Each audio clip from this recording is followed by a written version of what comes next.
Hello everybody, it's your friendly digital technology librarian, Christy here.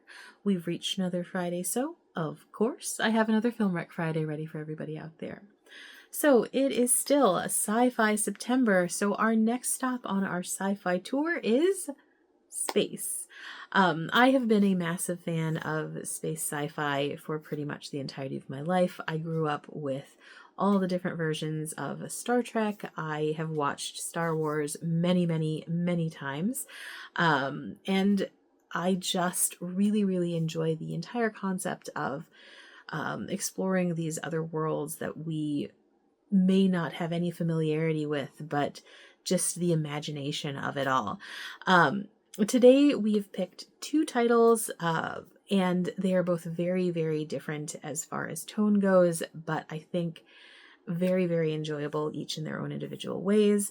As always, these two picks are available for free with the use of your Milan-Berlin library card. So without any further ado, let's get to the Rex.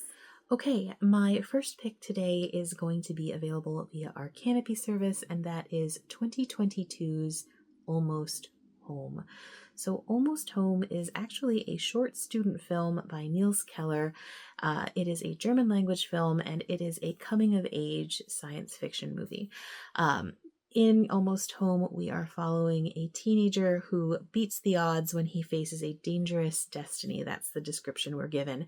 But really, truly, this is so much more than just a coming-of-age tale. It's really this sort of tour de force performance of a duo of actors that I was incredibly affected by. 29 minutes, it packs an enormous amount of emotion and story into a very, very short period of time. So much so that it doesn't actually feel like a short film. It certainly does not feel like a short student film. The whole production is really rather ridiculously stellar. The special effects are really phenomenal. It is no wonder that it in fact won the 2022 Student Academy Award for narrative film. It won the gold medal, and you can absolutely tell why. Your two primary characters are Nico and Jakob. They are played by Suzanne Wolf and Jeremiah Meyer.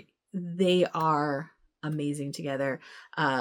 Nico is Jakob's mother, and the two of them have been very isolated on this little spaceship for the last year.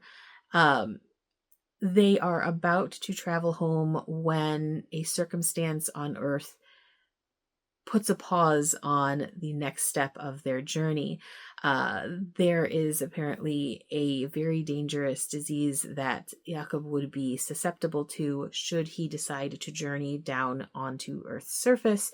And the majority of the film is, the two of them butting heads about whether or not he should risk it. There is a lot of content that's sort of tied to current events and current health viewpoints and things like that. But honestly, the heart of it is just that very, very human connection between mother and son. Letting go, allowing someone to think of the facts for themselves and make a decision based on their own personal feelings. At what point does a child's autonomy trump your own personal beliefs or thought system? It's very, very interesting, and I loved the dynamic between the two of them. There are a handful of other characters, but they're generally only shown through video calls, as you would expect when these two people are very, very isolated. Everybody has differing opinions on what should be done, whether or not it's worth the risk or not. And there were a couple moments when I could feel myself getting very invested in the arguments people were making, how I felt about things that were being said. And it's interesting how, again, it's a 30-minute movie, how that can grab you so quickly, because I was definitely feeling pretty fired up at moments. So besides being a very well acted film, it's also one that has a story that is quite engrossing and quite relevant, I feel. like I mentioned, the acting is really, really quite stellar, but I was quite surprised by how good the production was. I've seen many, many of the student films that have been awarded the Academy Award before, but this one was the first one where I was like, wow, this I'm very surprised that it was a student film. I had no idea until I was reading more about the movie itself. And I 100% would watch another of Niels Keller's productions in a heartbeat. If this was any indication of what he can do, I think the sky's the limit. As mentioned, it is a German language film, so you do have subtitles, but it's 30 minutes long. It is totally worth it. And a lot of the emotion comes through so clearly that, subtitles are just there for the extra understanding. It is one of those things that emotively will grab you no matter what. So if you are interested in something that is not a huge time commitment, again, 30 minutes, if you are intrigued by the idea of a science fiction story that is super relevant with regard to a lot of today's health questions, if you just really are interested in coming of age stories, stories about mothers and sons, this one is one to absolutely check out. 100% very much recommended. Again, available via Canopy, 22 short film, Almost Home. Okay, my other recommendation for today is available via our Hoopla service, and that is 2023's The Moon. So, basic background. We are first introduced to some characters when they are on South Korea's very first manned mission to the moon. Unfortunately, this first mission ends in complete and utter tragedy. 5 years later, a second mission is scheduled that is unfortunately another disaster and leaves an astronaut named Sun-woo stranded in space. So the rest of this film is really about doing everything they can to get this one surviving astronaut home. Other things also kind of unfold as we're watching this film. We see more about what happened to this first crew that might have some ties to the second crew and how things have connections. And I found it really, really quite interesting and entertaining. But the main reason that I wanted to watch this was because when it was initially released, there was a huge amount of press in South Korea about it. Both because the main actor is the older main actor is a very big celebrity in South Korean film, and the younger lead main actor is a big celebrity within the K-pop world. Do Kyung-soo is the younger performer. He is with a group called EXO, and he's already made a number of forays into Korean television and a few other films. But he's done quite well for himself. Like, he's generally pretty well reviewed by Korean critics, and he's won several awards. What I found super interesting about all of that is that despite having a fairly positive press presence, sites like, say, Rotten Tomatoes had very polarizing reviews about this particular movie. So anytime you have critical reviews that are very, very, very negative and popular just fan-based reviews that are very, very high, I'm always intrigued, where does the film actually land? Because I believe that the reviews were at a rather dismal 33% on the tomato meter. So that the tomato meter, for people aren't familiar with Rotten Tomatoes scoring, is just about critical responses, so from professional writers or movie reviewers or what have you, whereas the popcorn meter is all about general public entertainment reviews, and that's in the mid to high 80s. I want to say it's around 86% the last time I checked. So that's a pretty big spread. And I was curious because I wanted to see where my opinions fell.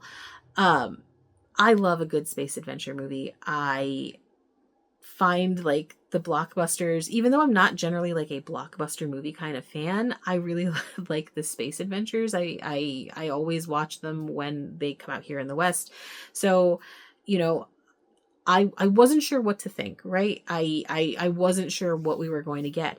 But while watching it, I was thoroughly entertained. I really did honestly have kind of low expectations because it was like, well, surely it wouldn't have a 33% if it wasn't like pretty bad. But I was completely entertained the whole time. I mean, I didn't find anything more ridiculous than I would have in, say, Armageddon, which I love. Armageddon's a ridiculous movie, like absolutely ludicrous when you think about the plot and all of that. But I don't care because it's fun. There are explosions, there's action, there's all kinds of stuff going on. I love it. This is not Armageddon, but like, I don't think anything was any more outside the realm of believability or anything like that. Special effects were fantastic. I mean, visually beautifully done. The acting was great. I was very much invested in the characters and the storyline. So I'm honestly not sure what these reviewers were looking for. I did look afterwards at the 18 publications that had said something, and none of those 18 are ones that I generally look to for reviews. There was nothing from like Variety, The Times, or any of the bigger publications. There was nothing from any of the bigger like sci-fi sites or action sites or genre film websites that usually do reviews. I mean, I've heard of some of them, but it wasn't anything that like was glaringly obvious to me. So I don't know. I don't know if those sites just simply chose not to review it or what. But I will say that the positive reviews from the popcorn meter generally felt like what I felt. The other thing to throw on top of this is the one actor, Do Kyung-soo, the younger actor, because he's a part of such a huge fan base, I didn't know if like the positive reviews were primarily skewed by fans of his. That stuff happens all the time in the K-pop world, you know, like something could be like legitimately terrible, but if a fan base is really behind it, you know, it is what it is. But I honestly didn't really feel like that was what I was seeing happen. I just think different people are looking for different things. You know, critical response is not the end all and be all of a film. And for me, this one, thoroughly enjoyable. If you are looking for something with a lot of action, if you like stories with really pretty special effects, because it does have some very nice shots throughout, good sound, good editing, check out The Moon. It really was a very solid summer blockbuster kind of movie, and I would definitely recommend it to people who are just looking for fun at the theater with a space movie. Now, this is a South Korean film, so you do have to, again, deal with subtitles, but with action movies, I think that they're pretty not necessary, but I do think you gain a lot from the film just visually, and this is one that works really well that way. So even if you don't like subtitles, I would still say give it a shot. Again, great fun, and a solid amount of good pacing, good acting, and really visually quite stunning. So one more time, available via Hoopla, 2023's The Moon. Okay, so those were my recommendations for this week. If you happen to have any recommendations for science fiction, space-based films that you would like to share, please pop those in the comments below. If you have any recommendations for themes you'd like to see us cover in the next few weeks, definitely share those. Always looking for help with that. As always, thank you so much for joining me. I love science fiction films, so these are always delightfully fun for me to put together. Again, thank you so much for joining me, and hopefully I will see you next time. Bye-bye.